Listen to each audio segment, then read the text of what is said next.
28th of October. This is Business Morning with me, Bosin Amofai. We welcome our viewers here in Nigeria and around the world. Of course, today is a big day for President Buhari's first budget in his second term. So we're kicking off the budget programming at 1:30 this afternoon. President Buhari is expected to deliver the budget proposal of the executive branch to the National Assembly, the joint session from 2 o'clock. So we started our live studio coverage and analysis between Lagos and Abuja from 1:30, and that will run all the way till the end of the budget presentation, and our panelists will continue the conversation. Let's give you a sneak preview of who's on the panel today here at our global headquarters studios in Lagos.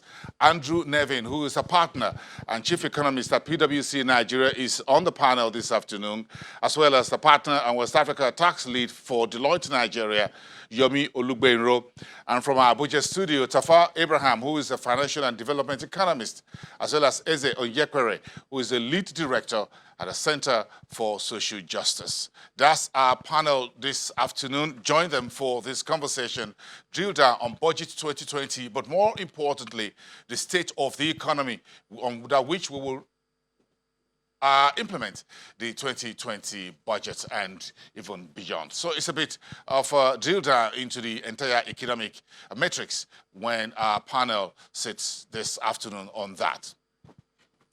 The Anti-Graft Agency, EFCC Chairman Ibrahim Magu, says the agency has instilled what he called the fear factor in politicians and public office holders. According to Magu, he says corruption is not as reckless as it used to be. And he says even governors no longer attend flashy birthday parties within, outside, and outside the country, unlike before. According to Ibrahim Magu, the fear factor is there, and the EFCC is making them, that is the state governors, not to do so. He went on to add that if you are corrupt, I will go after you, end of quote. Ibrahim Magu says, however, that the agency cannot do it alone. So he says the agency was in Benue State to mobilize every human being to join the fight against corruption in Benue State. And back at the marketplace, the SEC's acting commissioner in charge of operations, Isiaku Tilde, says issuing houses will be held liable for incomplete or deficient documentation under the new checklist review system of the market regulator. According to Tilde, both the issuing houses and solicitors who sign up on such filing with the SEC will take up all attendant liability should the documentation be thereafter found to be incomplete or deficient. The SEC is pursuing easier filing process that is more competitive, reduce cost, and promote efficiency, transparency, and accountability, and reduce what they call time to market for issuers in the Nigerian market. So that takes us effectively to yesterday's first trading day of the week. The stock market was down about 0.5%, a very lackluster Monday to start the new week and the full trading week, second week in October. Bring up the numbers and you see how the all-share index finished lower in the new 26 psychological level that we started on Friday. That's sinking another 0.45%. The market cap fell more than 10 billion on the day, reading 13.078 trillion naira.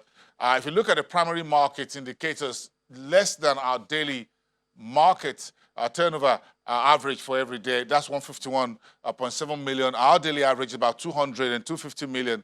So a very lackluster, very weak Monday, less than 3,000 transactions. See the number of deals, 2,854. If you look at the sector, the 5 major sectors that we try and use that as a gauge of the entire market behavior or performance, industrial goods came up with a growth called a green shoot, 0.1%. The banks were down about almost the same margin. Insurance followed the banks in a negative territory, about 0.2%. Consumer goods bled 1.18%, but the oil and gas took the highest cut. That's 4.18%. And who brought that onto the market? Two of the listed companies in our oil and gas space. So roll that over and show us the oil and gas listed stocks, those we track for our viewers here. Let's bring you the energy market. Corn oil is there with a very gentle, nearly 1% green shoot for a very small size of volume, but Owando beat the rest of that space yesterday in a bit of a sell-off, bringing the share price to 360 kobo per share, down 2.70%. Then Seplat, which is far much bigger than Owando in terms of its E&P operations, that's exploration and production in the oil and gas space upstream. Seplat, a bigger company in terms of size, and you can see in terms of market cap, 517 the finishing line on Monday, 6.85% in the negative territory. Beg your pardon, Seplat should be reading negative red there. It was a minus 6.85% for a very small pack, 62,100 shares. That's the rest of the oil and gas space were muted on Monday. Okay, take us to the unlisted securities market, where the NSI still trying to find is 700 reading, but that is not coming on Monday, so we'll keep on the lookout for that.